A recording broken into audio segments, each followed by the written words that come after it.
And we are live. You already know who it is. My name is Mike Kyle, aka the Fantasy Vulture. I have over a decade worth of fantasy football experience and have continuously competed for fantasy championships over the course of the past 6 seasons. Let's make it 7 in 2020. But enough of me. I'm here for you. On today's episode of the FB Show, it's going to be our Week 15 game recaps, breaking down all of the Week 15 action, all through the lens of fantasy football in a takeaway style video. So if you're excited for this game recaps, be sure to hit that like button down below, like an open receiver downfield. Also smash that subscribe button like Derrick Henry up the middle so you never miss a video from me. And last but not least, you can follow me on all social media platforms at FFVulture. If you guys noticed, I was inactive on YouTube for the early part of Week 15, but I posted all of my content on Twitter specifically. I did preview videos for the Saturday games. I posted all of my game notes for Sunday, so you guys had all of the information you guys needed in order to set your best lineup during your fantasy playoffs. So I highly recommend you guys follow me on all those platforms, because if there is an opportunity where something does pop up when I can't get to the studio here to record, I can quickly just dish out content that I need to over on those platforms. It's quick, it's easy, it's simple. Hit that follow button. You guys may enjoy what I post over there.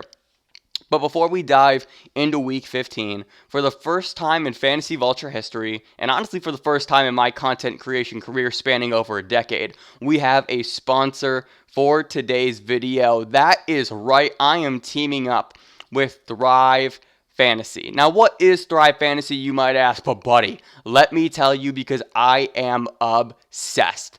Thrive Fantasy is a daily fantasy sports app specifically for player props. That's right, come prop up with Thrive Fantasy this season. They have eliminated the need to do countless hours of research because they only ask you about the top tier athletes in any given sport. If it's the NFL, choose 10 out of 20 player prop options to build your best lineup. If it's the NBA, MLB, PGA, or even esports, choose 5 out of 10 given player props to build your lineup. It's like fantasy, but only for player props, and that is my preferred style of gambling when I do dabble in that. So I'm really excited to be teaming up with Thrive. Each player prop has a fantasy point total associated with the over or under based on the likelihood of it to occur. So for example, over here you can see Lamar Jackson, 20.5 completions is the over under. If you hit the over, that reward would be 20 points if he hits that. If you went under and he hits the under, you're going to get 100 points that way as well. Choose your combination of 10 and compete against other entrants in your contest. If you rack up the most points, you win a share of the prize pool. Thrive has awarded over $2 million in prizes since launching in 2018 and has $75,000 guaranteed in weekly prizes. So here's what you guys can do. Because Thrive honestly hooked you up with an incredible deal, one of the better deals that I've seen from some of the other competitors, shall we call them. So if you use my code Vulture, you get your deposit doubled if it's a minimum of $20. Anywhere between a $20 deposit and a $50 deposit will be matched by Thrive for your first contest. And I know for a fact they are going to go crazy during the NBA season. So if you're into basketball, I already know I got a little bit of a sneak peek of some of their contests, and their NBA contests are blatantly absurd. I'm really excited over there. It's been so much fun. I mean, I've already poured an excessive amount of money into Thrive so far, and I'm really excited to be partnering with them, because one of the things that I've always said, just kind of give you guys a little peek behind the curtain, is whenever I was approached by a business or a brand or a company, whatever the case, I would always make sure it would be something that my audience would like. I never wanted to sell out for a check or anything like that. I wanted it to make sense. And for Thrive to come along this way and just really understanding what their value is, specifically player props. Like, you guys don't understand. When I was really into betting, it's player props, because to me, player props is fantasy. It's the thing that we know the best. It's the thing that we study the most. And it's the things that just overall, because we do this week after week and we see data and trends, we know it the best. It is so great. So come test your knowledge with Thrive. Use my code Vulture, get your first deposit doubled up to $50, minimum $20. And thank you so much, Thrive, for sponsoring this video. Now let's get going right in to week 15, shall we?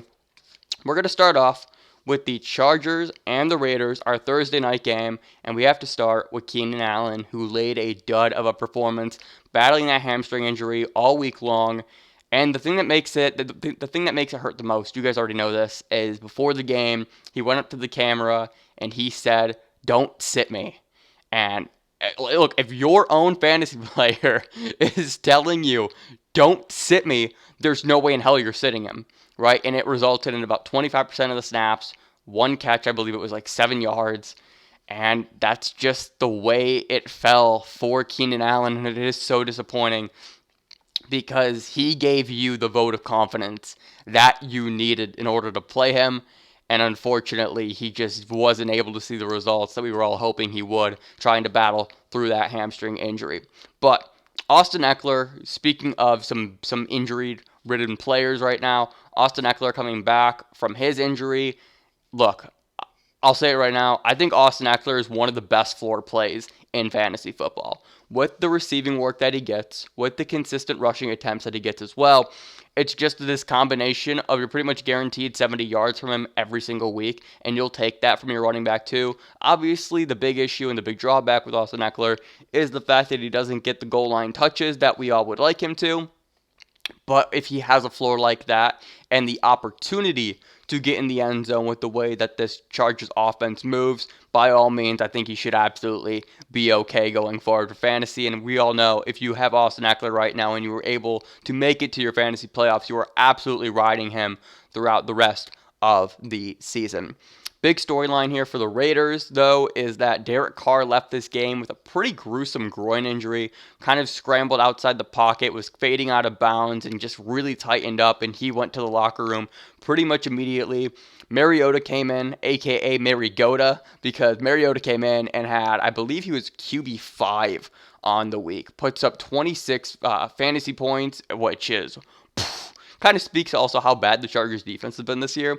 But Mariota came in and really just light this offense on fire. They were moving the ball well. They were competitive. This game was actually really fun to watch.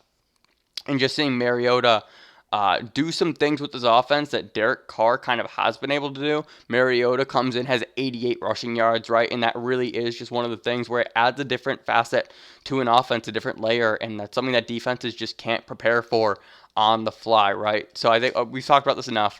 Rushing quarterbacks are my favorite, and if Mariota gets another start because Derek Carr misses, watch out because he may be a great streaming option if you're looking to stream for your fantasy championship. Josh Jacobs, I want to thank Matthew Berry for pissing off Josh Jacobs this week, getting into a nice little heated discussion over players and fantasy expectations and things like that. Josh Jacobs goes off, 26 carries, 78 yards, and a touchdown. Great game from Josh Jacobs. But honestly, that's all I have from this game, so let's move on to the next one. The Bills and the Broncos, this was our first Saturday game for Buffalo. I don't have really anything here. Everything that's happened in this game particularly is things that we already knew. Josh Allen is great. Josh Allen lit this game on fire. Stephon Diggs is great. We are not playing a Bills running back. We know this, right? And then on the other side, if you started Melvin Gordon, congratulations on your garbage time points. And then for Tim Patrick, once again, leading the team in receptions. He did that. I mean, bum game from him. But just the issue with the Broncos is just Drew Lock, right? And trying to find anybody on this Denver team that you can trust and rely on a week-to-week basis has been super challenging. So hopefully you weren't in a position where you had to play Tim Patrick or Jerry Jeudy. Hopefully you played Melvin Gordon, though, if you had him. That was a guy who I kind of hinted at during my preview video over on Twitter. But really, it's Melvin Gordon and nobody else. Noah Fant had a pretty good game, right? 11 targets, 8 receptions, 68 yards, and a score. But you aren't relying on Noah Fant, I believe, rest of season in order to help you win your fantasy championships unless you're super desperate at the tight end position just because the variance for Noah Fant is way too goddamn high. Up next, let's move on to our next game here, and that was the Carolina Panthers and Green Bay. This was the nightcap for Saturday. Everybody dudded for Carolina outside of DJ Moore. DJ Moore, coming off of COVID, had 8 targets, 6 receptions, 131 yards. Really just carved up this Packers defense, which was really nice to see. And just DJ Moore is just this continuously ascending star wide receiver in the NFL. In my opinion, probably the most underrated guy, just because his lack of touchdowns is going to be the thing that hampers him. Kind of very similar to that Jarvis Landry role, where it's just yardage and receptions, but the touchdowns are very sparse and come in waves to a degree. But you see, DJ Moore, last 4 games, 7 targets, 11 targets, 9 targets, and 8 targets. And that was the big issue early on in the year, was the targets were kind of up and they were down, and it just really resulted in inconsistency for DJ Moore, because you had games where he was legitimately getting 2 to 4 receptions, and that was it. And that wasn't enough for him to be valuable for your fantasy team. But over the course of the past few weeks, he has been on fire. Double-digit fantasy points, getting into the end zone a bit here, and it has been great for DJ Moore as of late. Mike Davis doesn't get in the end zone. It seems to be that's kind of his thing now. If he doesn't get in the end zone, he's not going to be able to help your fantasy team in the way that you would like him to. Bridgewater, meh, right? The thing that I have learned about Bridgewater, Teddy, so far this season, is you never know when the good games are going to come, but then everything else is just kind of like a flat line, right? Like he's gonna get you your 18 points, but that's kind of it. And trying to expect more from him is difficult, which is still super weird because of the talent that he has around him. And honestly, not even weird, more so disappointing than anything else. Rumor has it that Matt Rule believes that Christian McCaffrey could play in Week 16, which would be batshit crazy. Christian McCaffrey coming out of Gotham, basically, and just putting on the cowl and coming in and winning you a fantasy championship if you were able to make it that far without him, would be one of the more impressive things so far this season. And then going over to the Packers, Jamal Williams left this game with a hamstring injury, and that resulted in Aaron Jones playing 90% of the snaps, easily a career high, and Aaron Jones went crazy. 20 carries, 145 yards on the ground, a touchdown as well. And it's what we've been saying all year long. Start your running backs against the Panthers, because they can't stop running backs to save their lives. Aaron Rodgers is great. Down game from him from what the expectation was. Same thing with Tunyon, who got into the end zone, luckily for you. And really, Devontae Adams struggled this game as well, not even eclipsing double-digit fantasy points, despite the fact that he had 10 targets and 7 receptions. It is what it is, just a kind of weird game for the Packers, who got up early, then stalled late. But we're going to keep moving with the Packers no matter what, right? Rodgers, Tunyon, Jones, and Adams, don't leave your lineup. We know this. Let's move on to the Bucs and the Falcons. And we got a lot to talk about here, actually. So, first off, Tampa Bay, Ronald Jones did not play in this game. And that meant it was Leonard Fournette season. And for the life of me, I can't figure it out. It's probably my biggest gripe with the fantasy football community is the disrespect that Leonard Fournette gets. I'm so confused by it. I mean, I'm baffled by this. I want to pull up everything that I need to so we can just get going with it. But in short, Leonard Fournette is fucking great for fantasy, and I don't understand the hate whatsoever. So as soon as Ronald Jones was declared out, I pivoted from DeAndre Swift my flex to Leonard Fournette.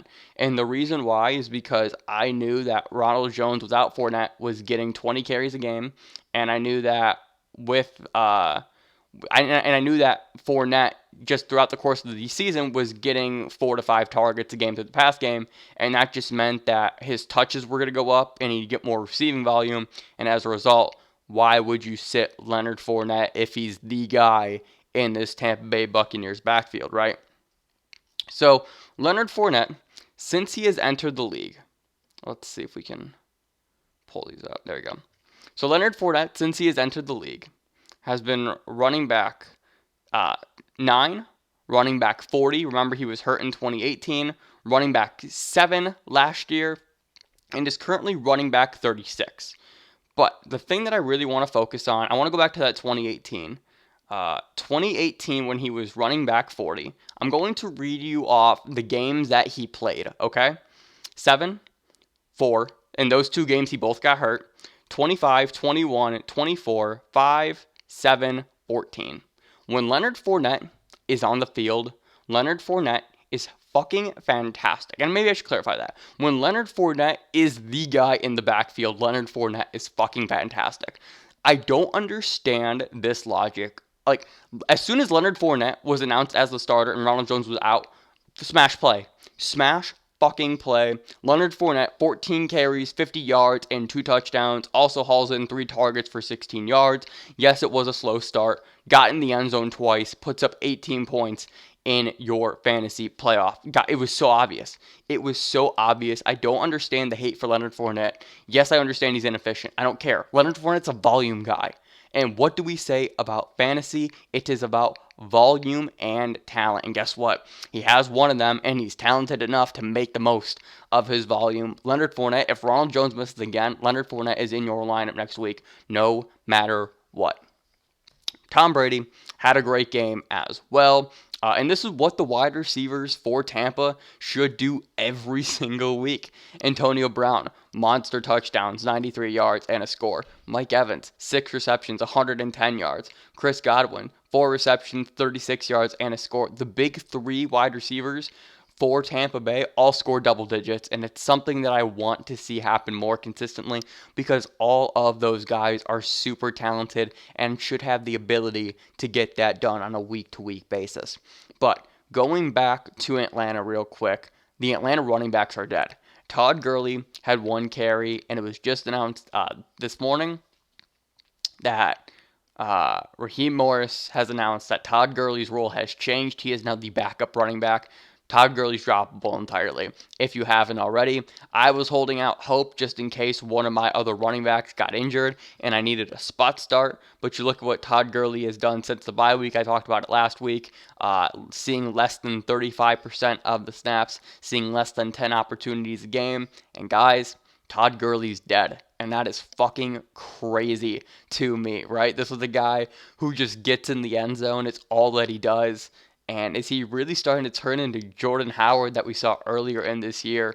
And the fall from grace that Todd Gurley has had this year is quite bizarre. And I don't really know if there's another player whose fall I've seen harder than Todd Gurley. There's one player that comes to mind, and we're going to talk about him in just a moment.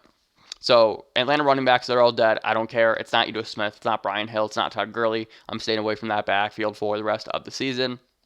Calvin Ridley's a fucking god. He's so damn good. Ian Harwitz. I'm going to try and pull up this tweet. Let's see if we can. At E. Harwitz. Let's see. Ridley. There's a... Alright. Can we... Where is it? Okay.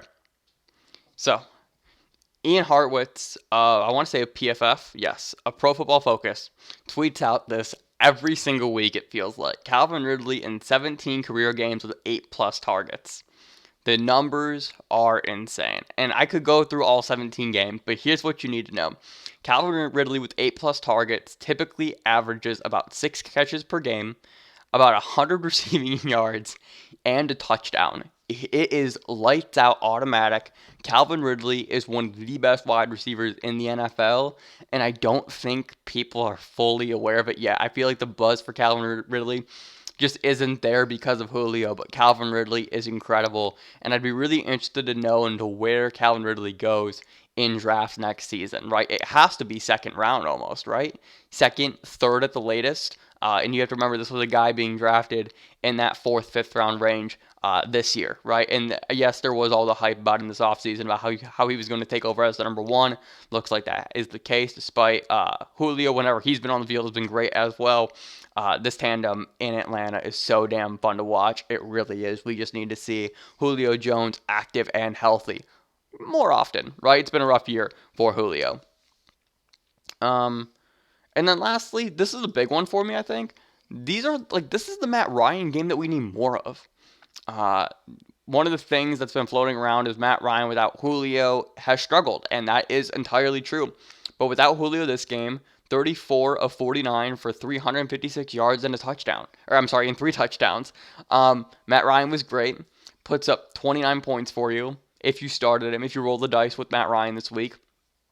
And this is what he should be able to do every single week. I mean, Ridley's got in the end zone. Russell Gage got in the end zone. Hayden Hurst got in the end zone. He has the weapons to do this consistently, and the fact that he hasn't is really mind-blowing, all things considered.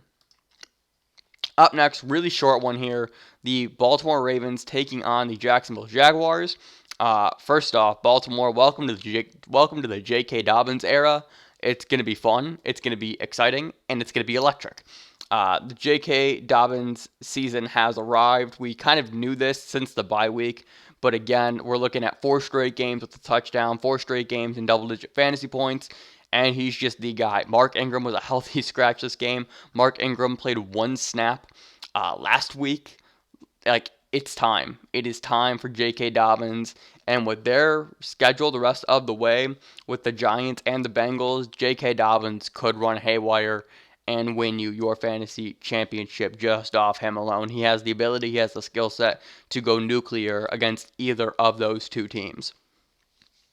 Lamar Jackson, welcome back to the spotlight, right? Look, Mark Andrews, welcome back to the spotlight. This really was, this felt like a get-right game for the Ravens, right? We just saw all the pieces start to turn with J.K. Dobbins getting in the end zone, Lamar Jackson getting in the end zone, Mark Andrews getting in the end zone, and Hollywood Brown having 98 receiving yards. I mean, goddamn, man, about time. This is the Ravens offense that we all know and love from last season. So to see them finally come around, and yes, we've seen bubblings of it recently. I mean, we had the game versus Cleveland and Dallas the week before, right?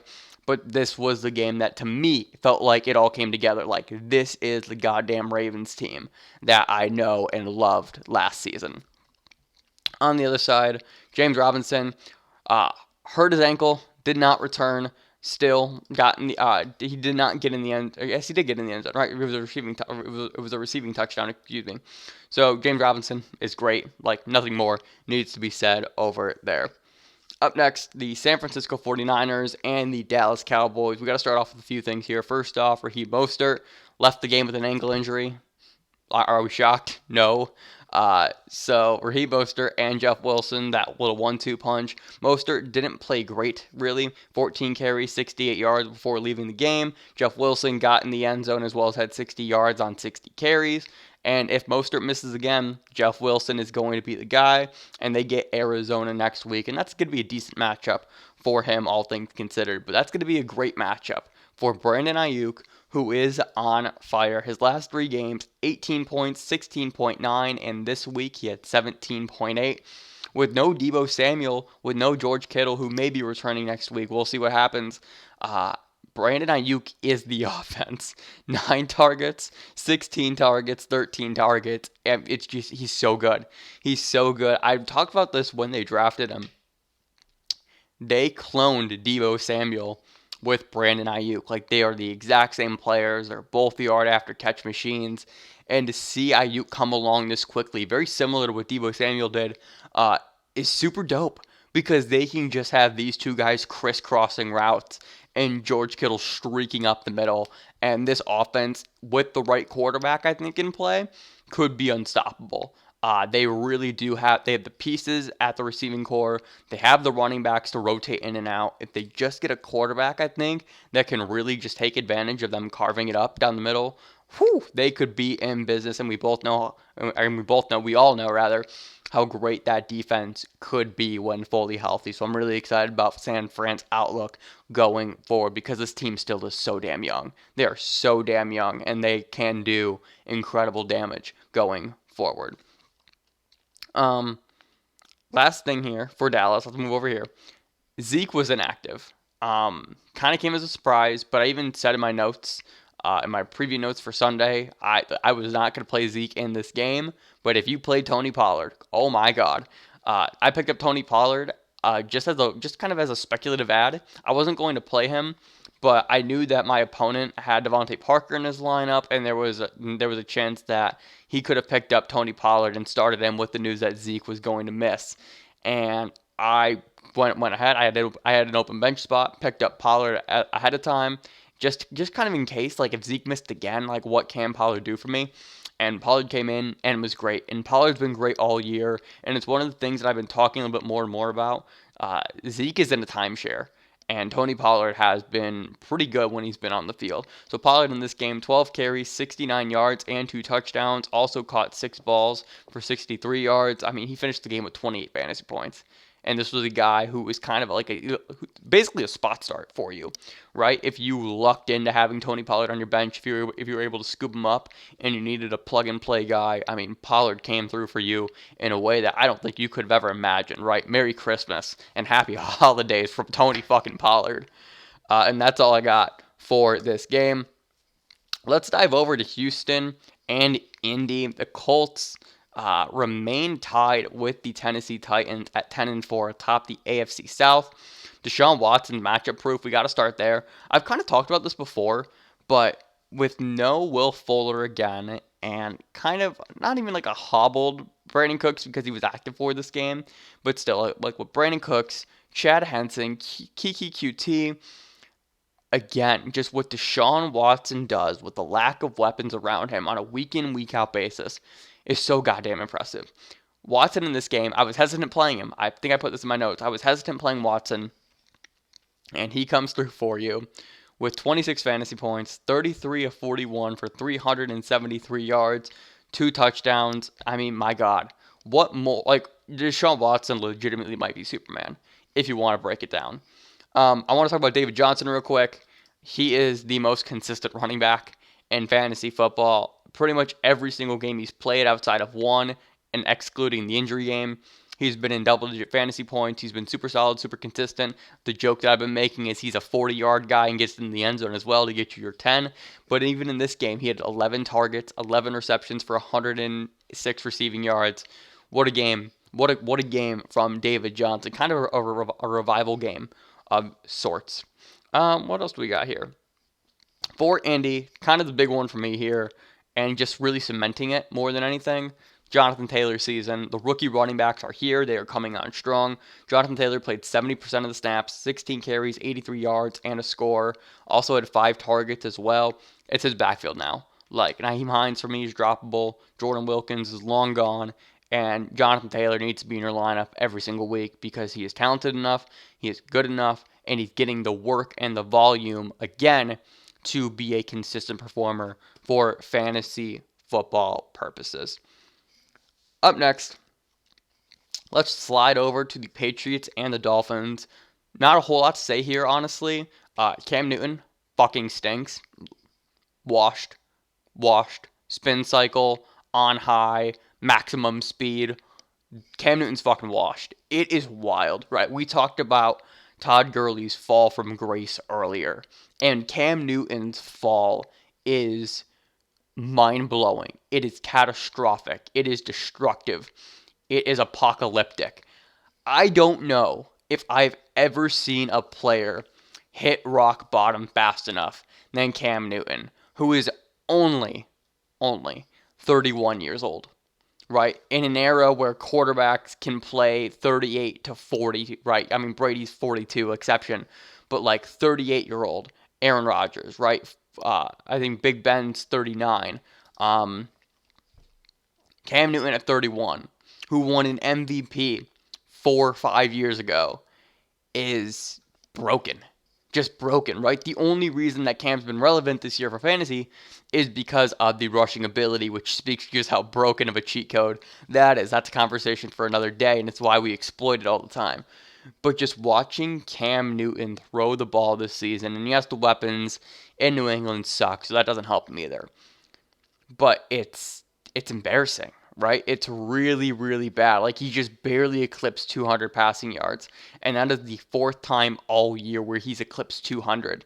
We've seen games where it's been 85, 69 passing yards, and just, I don't know, man. I don't know. It's over. It's over. And I have Cam in a dynasty league, right? So what do I do with him? Do I try and sell him for a bag of chips? Do I just kind of ride it out and let him sit on my bench? I don't know what to do with Cam right now. So that's going to be an off-season conversation.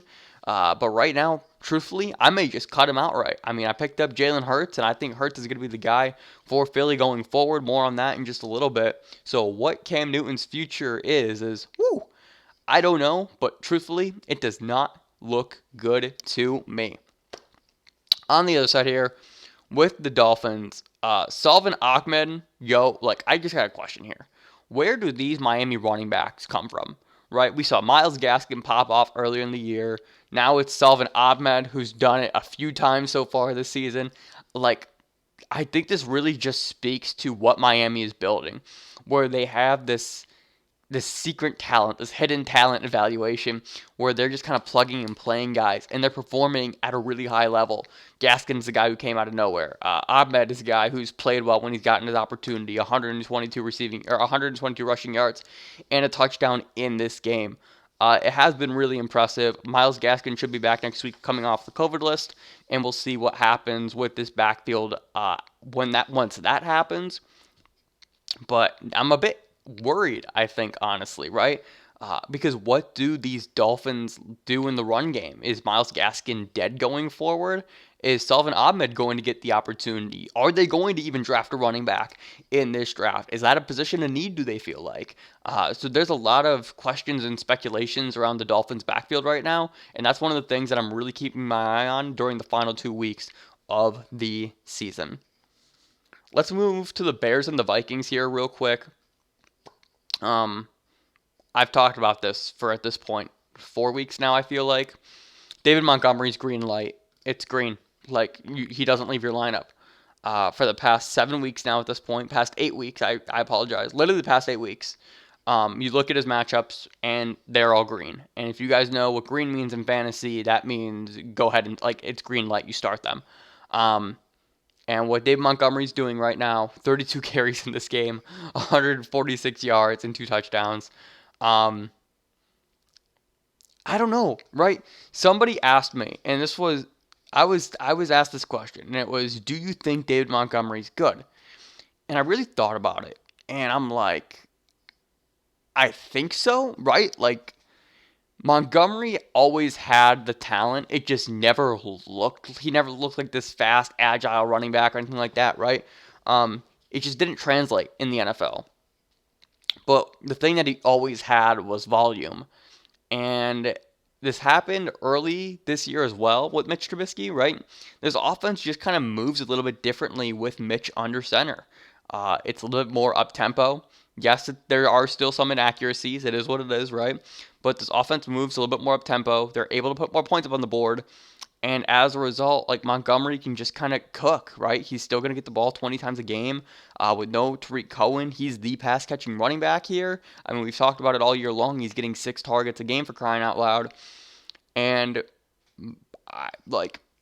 at this point, you have to say Montgomery's good, right? He's the running back 6 so far on the season. It's been really impressive, and this was a guy who I really hyped up this offseason as that 6th, 7th, 8th round pick, saying this is a guy who's going to get the ball 250 times. You need to draft him at all costs. And if you did, congrats, it's paying off for you. And unfortunately, I have to face him in my fantasy championship now, and I'm terrified because he is Jacksonville and then Green Bay to round out the season. Yo, I'm scared. I'm so fucking scared of facing David Montgomery. And I'm not sure that's something I would have said just a few weeks ago, right? So it's crazy the streak that he's been on. If the shoe were to drop over the course of the next 2 weeks, I'd be thrilled. I would be so goddamn happy if that were to happen. Sticking with the Bears real quick, I want to talk about Allen Robinson just one more time here. With Allen Robinson, he's so safe. He's money with Mitch Trubisky. 4 receptions, 83 yards. You can't script anything better. Yes, just barely gets above double digits, but you'll take that, right? From Allen Robinson on an offense that's just kind of shaky with a shaky quarterback.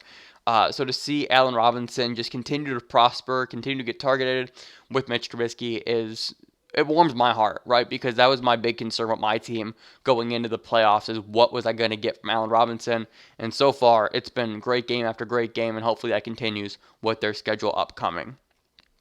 Next player I want to talk about for the Bears, this is kind of a Bears love fest all of a sudden, is Darnell Moon, rookie out of Tulane. Just gets it done again. This is a guy who isn't going to generate a whole lot of buzz for redraft, most likely, unless you're in a really deep league. Consistently playing around 80% of the snaps, is getting targeted like crazy when he's on the field. Gets in the end zone back-to-back weeks, has 4 touchdowns on the year, and he's just a guy who can really develop into a really great, really underrated wide receiver. His route running is fantastic. He's a really great athlete, and it looks like he just knows football. He made a few great plays in this game particularly, and to just see him come along, I think, week after week as somebody who owns him in Dynasty, I'm really excited about Darnell Mooney's opportunity going forward. We'll see what happens with an improved quarterback, and hopefully he can progress that way as well. But I think the Bears know that they have something in Darnell Mooney. And that's something that honestly, we weren't fully expecting going into the season, right? This was Anthony Miller's team as the number 2 option for the Bears. But Darnell Mooney quickly came in and quickly erased Anthony Miller entirely. So I'm really excited about Mooney going forward throughout the course of his career. For Minnesota, nothing new. Justin Jefferson, shout out to him, 5th rookie ever to make the Pro Bowl. But this team, it is what it is, right? This was a decent Kirk Cousins game, a great Dalvin Cook game, a great Justin Jefferson game, and a great Adam Thielen game. It's what we've been saying all season long, right? Up next, the Lions and the Titans. Let's start off with DeAndre Swift. Fumbled, unfortunately, at the goal line, but gets in the end zone twice after that, I believe it was. So, great game from him, and honestly, Swift is just going to be so damn good. He's going to be so damn good. 15 carries, 67 yards, also caught 4 or 5 targets.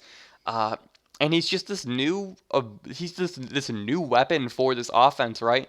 With no Kenny Golladay, they needed Swift to come along at this rate to become another weapon in this offense. Marvin Jones played great yet again, and unfortunately, this was the first Hawkinson dud game since Week 10, and that makes it his second dud game of the season. I've said this for a while now, and I just still can't believe it, honestly. TJ Hawkinson, at this point, out of 14 games for TJ Hawkinson, he has either had 60 receiving yards or a touchdown in 12 of them.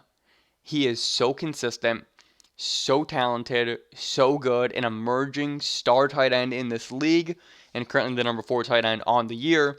And just to have Hawkinson as the safe, steady guy throughout the course of the fantasy playoffs, unfortunately not in this game, which really does hurt. It's so wonderful. It's so wonderful. Set it, forget it. You're guaranteed your 8 to 10 points no matter what. And anything else that happens after that is just an added bonus on for you. But the Lions were playing a team that I love, a team that I have officially claimed as my own. I'm just going to call it what it is. I fucking love the Tennessee Titans. I'm obsessed. I'm obsessed with this. I'm obsessed with this offense. I am obsessed with this team. I cannot believe how much fun I am having with this Ryan Tannehill, Derrick Henry stack. I talk about it every week. I don't care. I've been telling you guys a full video is coming on this because for the millionth time this season, it just works. It's broken. It's so damn broken.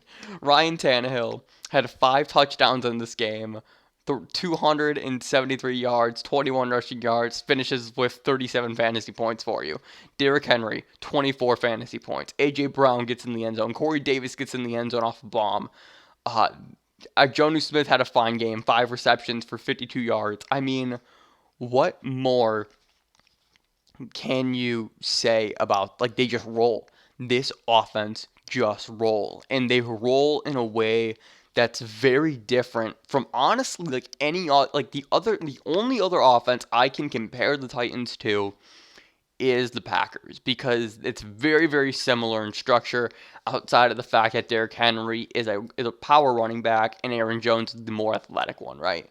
But you just look at it where like the play action opens up so much more. They both have great wide receivers. They both have a good enough tight end or another secondary receiving option, right? Corey Davis and Corey Davis and Robert Tonyan, their quarterback plays through the roof, right? I mean, my God, it's so much fun. It's so much fun. And I'm just going to stop talking about it. But you guys already know my Titans, TM. I tweet it every week. Up next, the Seahawks and the Washington football team. This happens every year. We need to start this off, right? This happens every single year with Seattle.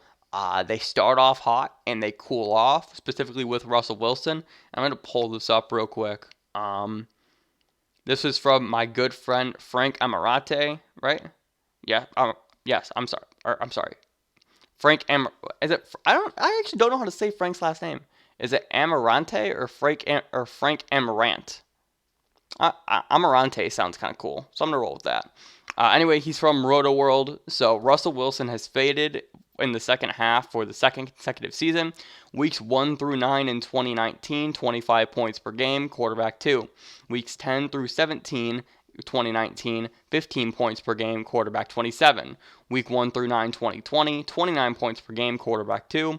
Weeks 10 through 15, 2020, 16.4 points per game, quarterback 20. The Seahawks don't seem to let Russ cook much down the stretch. So, we need to start here. I've been asked multiple times if Russell Wilson is unplayable. And the answer is kind of like the reason why you can't say yes to that question is because it's Russell fucking Wilson. And you have to go with the talent here, right? Like, you aren't... I've been a guy, I came into this year really critical of Russell Wilson for this exact reason. He's a guy who finishes high, but if you look at his consistency over the past several years, it's kind of been up and down. Like, you'll see this hot flash, then a cold little spurt, and it's a bit weird, honestly, given his talent. So is Russell Wilson unplayable? The answer is no, because the talent is there for Russ to go off on any given week. But understanding what you're getting with Russell Wilson, where honestly, like a 16-point game is kind of... is a 16-point game from Russell Wilson is absolutely in the range of outcomes. And I think that's the way that you have to clarify it, right? Russell Wilson's a guy where he doesn't need to make a whole lot of plays in order for this team to win the game with the way that their running backs play, right? Between Chris Carson, Carlos Hyde, who had a 50-yard rushing touchdown in this game. Their defense is kind of coming along decently over the course of the past few weeks, right? They don't need Russ to cook in games like this in low-scoring affairs. So why have him do it? Russell Wilson's not unplayable, but you just have to understand this is absolutely in the range of outcomes. Now, we do have some sad news for Seattle as well. DJ Dallas left this game with an air cast around his right leg. This sucks for Dynasty. This is a guy who I loved. I talked about him a lot this offseason and kind of throughout the course of this season as well. Rashad Penny comes back off the PUP list, so he was active in this game. I guess a good timing, right, for the Seahawks, but even still, you don't like losing a rookie with a broken ankle, it looked like. We'll see what the official diagnosis for him is. It looks like he's going to be done for the year, though, regardless, right? So just kind of a low blow for Dynasty. Metcalf, you're not worried about it. Tyler Lockett, let's talk about this, dude. Lockett, I've talked about this for a bit. Tyler Lockett has been so damn bad in every game but 3. He had the 45-point game versus Arizona. He had the 32-point game versus Dallas. He had the 13-point game versus Atlanta. And the 16-point game versus the Patriots. But that's been it. Everything else has been under double digits. Everything else has been under 60 yards. It's not been good. It has been brutal for Tyler Lockett. His matchup next week is the Rams. I can't imagine you play him in that matchup.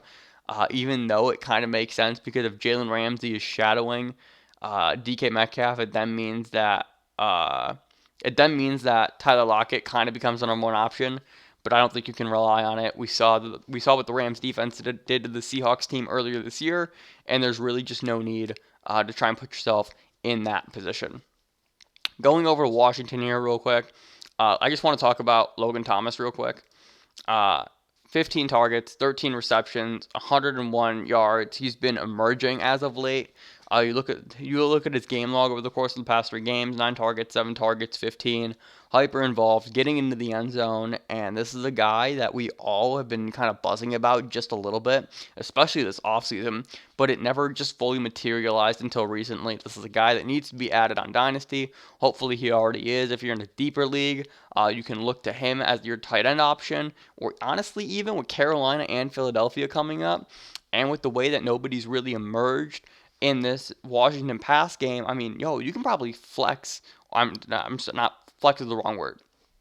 You could probably throw in and substitute Logan Thomas into your tight end position, if you have to, right? If somebody gets hurt, if you're not comfortable starting Rob Gronkowski in your fantasy playoffs, Logan Thomas is a great substitute for your tight end if you feel shaky at that position with those 2 matchups upcoming on his schedule.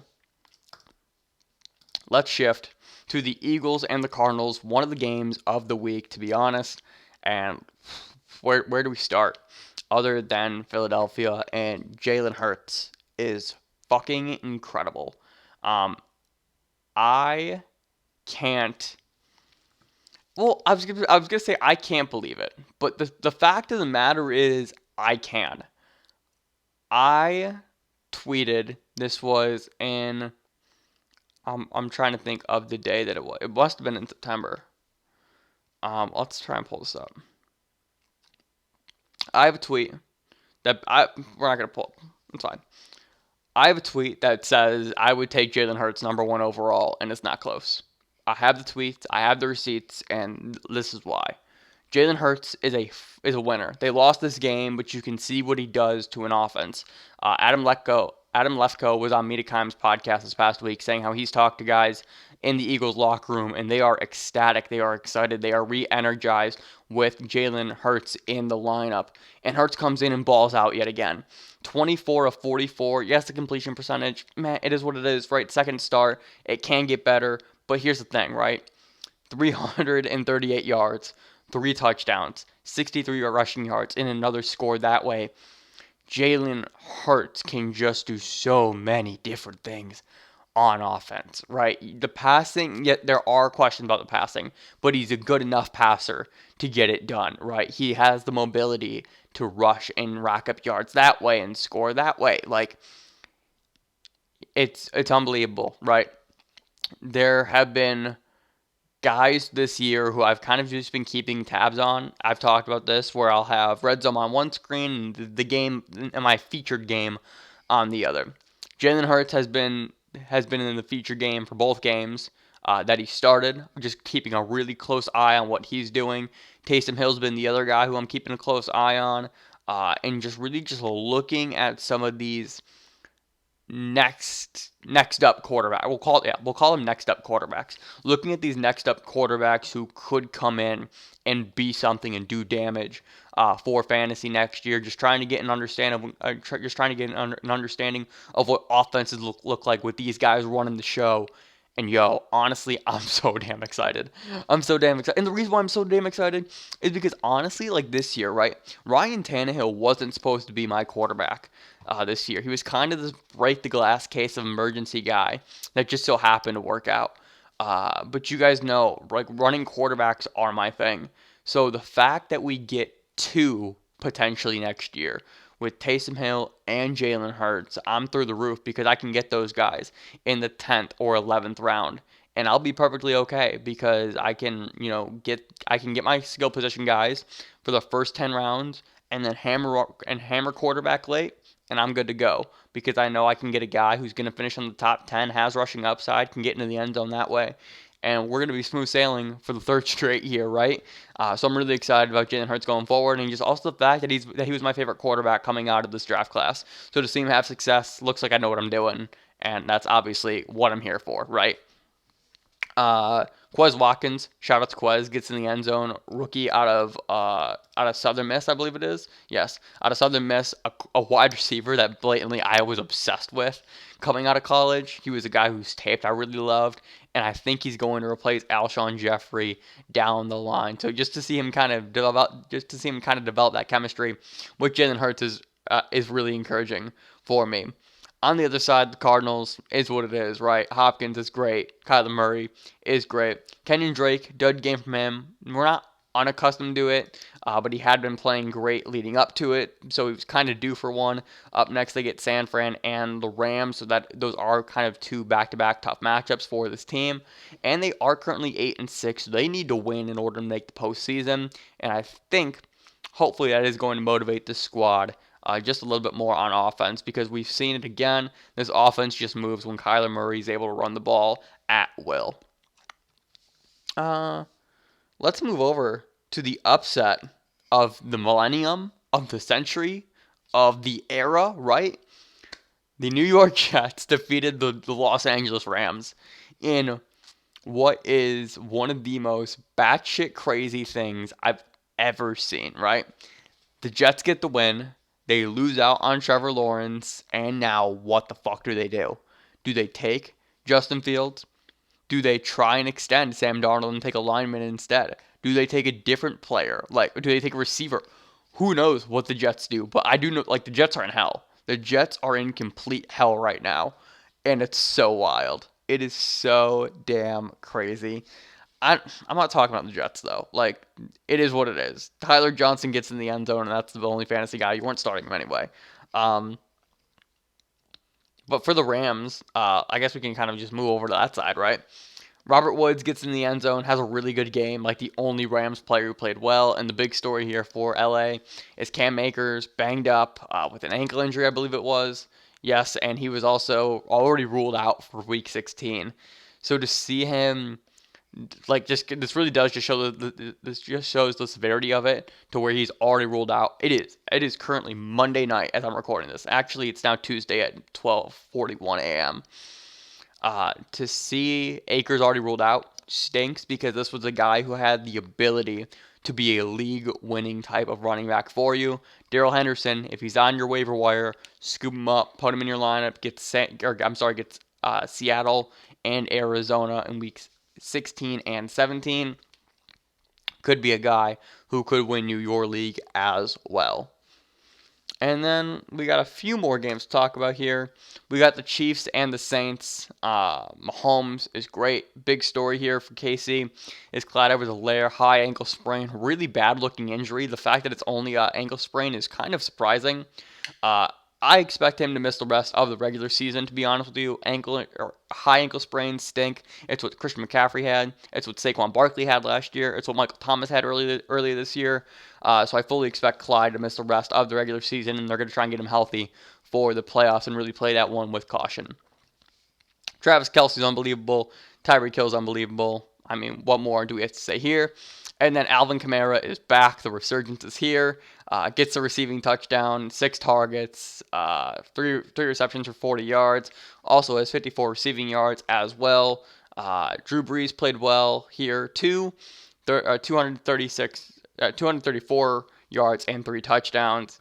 I'm not really interested in any of the receiving options here, though, for the Saints, to be honest. You're pretty much only starting Alvin Kamara at this point for New Orleans. Going over to our Sunday night game between the Browns and the Giants, Baker's kind of on a roll, and this is something that is really nice to see, I think, right? The Browns are 10-4. Whew! As somebody who lives in Cleveland, I can tell you the hype here is wild. So Baker has had 4 straight great games, gets the Jets next week too. Baker legitimately might be a streaming option that can help you win your fantasy football championship. Dud game from Kareem Hunt. Solid game from Nick Chubb. Jarvis Landry gets into the end zone yet again. And just seeing what he's done, 3 touchdowns over the course of his past 4 games, is currently pretty much on a tear, essentially. and is stepping back up into that role as the number one option without Odell Beckham. It's just one of those things. Jarvis Landry is so damn good, so damn talented, one of my favorite wide receivers in the NFL, and to see him have this kind of production yet again is really encouraging. And then for the Giants, honestly, just Wayne Gallman, dud game. I said this during my preview. In my preview notes, I wasn't touching anybody on this Giants team outside of Gallman. Gallman can't get it done. It is what it is for New York. And then lastly, this brings us to our final game. If I can find it, is it just gone? Are we gone forever? Why can't I pull these up? Let's see here. There we go. Our final game, which just finished pretty much an hour ago, the Cincinnati Bengals upset the Pittsburgh Steelers. And the Pittsburgh Steelers have now lost 3 straight games after starting out the season 11-0. Let's talk here. James Conner was ruled out with that quad injury. That was kind of a surprise and active, all things considered. Big Ben dunk, Benny Snell got in the end zone, also had 84 rushing yards and 23 receiving yards, 18 points. So if you started Benny Snell in a spot start because you had James Conner and you had to plug in Snell, good for you. Congratulations. Merry Christmas. Deontay Johnson gets in the end zone, 13 targets, 8 receptions for 59 yards. Claypool dud game, Juju dud game. I mean, my God, Eric Ebron went out in the first quarter due to a back injury after a big hit. The Pittsburgh Steelers offense is crumbling right now in a way that's really wild to see from such a team that has so much talent around them. On the other side for Cincy, Gio Bernard, 2 touchdowns, and that's really the big story here. Tyler Boyd left this game with a concussion. T. Higgins, 6 targets, 3 receptions, 31 yards, and honestly, just Gio. Gio gets in the end zone twice, and that's the difference for you in that game. If you plugged in Gio, if you played Gio, oh my God, I can't imagine the emotions that you're feeling right now because you could not have felt good going into that game, but coming out of it, you got to be on cloud 9.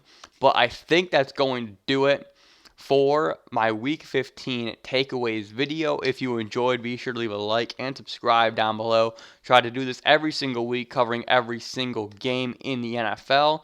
And remember, this video was sponsored and brought to you by Thrive Fantasy. Use my promo code VULTURE, link down below in the description, and Thrive will match your first deposit up to $50, minimum $20 deposit. And thank you so much, Thrive, for being the first sponsor of Fantasy Vulture. I'm going to get out of here. Thank you so much for watching. And remember, people come and go, but fantasy championships are forever. And I will see you in the next video.